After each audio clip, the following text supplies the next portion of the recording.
Listening Project 1, Part 1. Dennis, joining me this evening on Theater Hour is the recent winner of the New York Times Actress of the Year Award, Johnny Longton. 1. She's currently appearing on Broadway in the spectacular musical Daydreams. Jenny, welcome to the show. Jenny, thank you, Dennis. It's a pleasure to be here. 2. Dennis, your life has been rather hectic recently, would you say?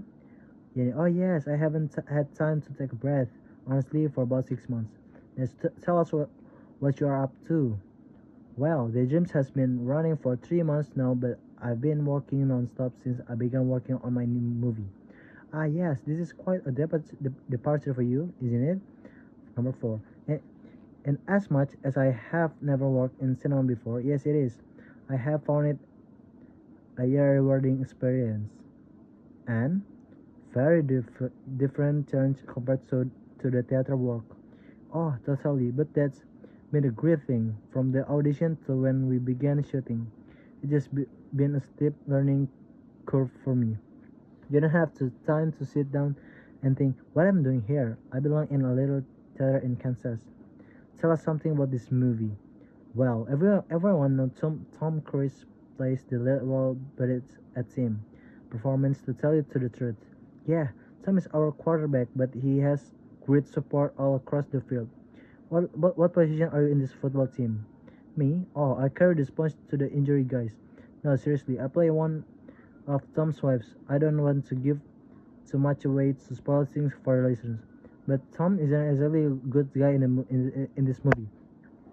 He treats me pretty bad and plays around with my head a fair bit. What was Tom Cruise like to work with? Oh, listen, you got all these up and coming actors and people who say we just goes away at the big stars and say how wonderful they are. But with Tom, it's been good. He put me at ease from the first take, and you never felt struck or sad. Well, that's not exactly true. I was a little in the away on the day. One day, we were out in the desert, Arizona, and I just wanted to ask Tom for his autograph. What an amateur, but he makes it simple, and that was the key for me. Now you say you don't want to give too much away, but you could give us a little tester, couldn't you? Oh, sure, this is Super B. Dark mystery in the great tradition of cinema leaves you guessing right until the final frame. A lot of twists and turns into the full 10. And I gotta say, some great cinematography too. I just mentioned Arizona, but we've been moving around in a lot of great areas like Texas, Montana, Oregon, and so on. Sounds like a bit of a road movie. Huh? No, but no Tom is around like in the story, mainly to get away from me. Well, he can try, can he? Has the title been confirmed or realized date yet? The movie is gonna be called Choice, and we are looking at a realized date around Christmas. How do you fit in the filming with your work on the daydreams?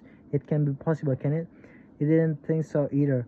Well, what we did was to do my location shot at the start of filming before the dream starts. No, I am filming here in New York or a little in Chicago too. So you are commuting between New York and Chicago? Yeah, oh, you don't sound. Well, I mean, it's not ideal. I miss Grace and Larry, your daughter and husband. Yes, being married with a child doesn't easy allow for you to be getting up at 5 in the morning for a flight to O'Hare. But we all know this I is what I have to do since I can remember when. A worthwhile sacrifice, would you say? Oh, positive in that respect. Yeah, sure. The Chicago scenes are almost done now anyway, so I'll be in the Big Apple in months until the end shooting. Now, if we can switch to the other, you racked up a lot of controversy recently when you criticized Broadway policy on using women in major production. Were you surprised at people's reaction to that? In what way exactly? Well, it was said you were betting that hand that was fooling you in.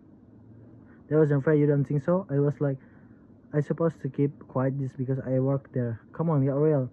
I work there, so I have more right than anyone else to make the first observation. Did you notice I call them observation and not criticism? Observation that were quite, let's say, critical. Number 16. Number 17. I am far from being alone in stating this opinion.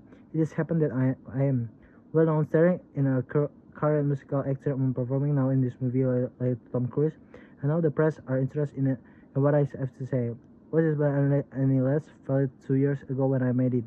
Which you did? Oh yeah, I can find you in the article a rather square inch. Then my comment appeared in look I think women are getting square inch that my comments apparently look like. Mm, that my comments apparently look. I think women are getting a raw deal on Broadway. Currently would say something down to ensure the huge array of very talented female performers at our disposal are given to change. That's all I want. A level playing field for anyone. If there are changes to this place, will you be around on Broadway or sipping champagne in Hollywood? Oh no, my heart will always be on the stage.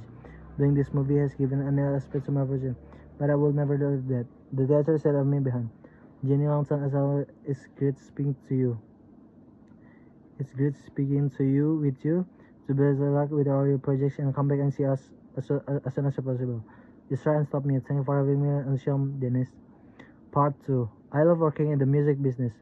Well, it's so interesting and every day is different. The first thing I do every day is I check my email message. My fans write email to me and I like reading what they write to me. I write people to my fans and then I surf around some music website to see what the music journalists say about me.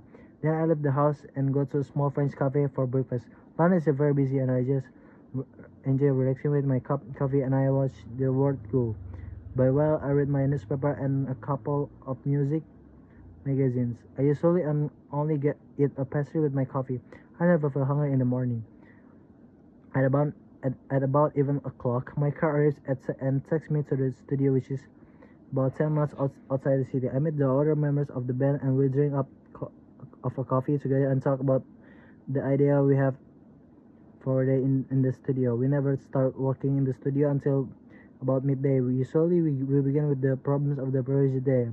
At about 3 in the afternoon, we stop for lunch, but sometimes we continue recording if we have some good ideas.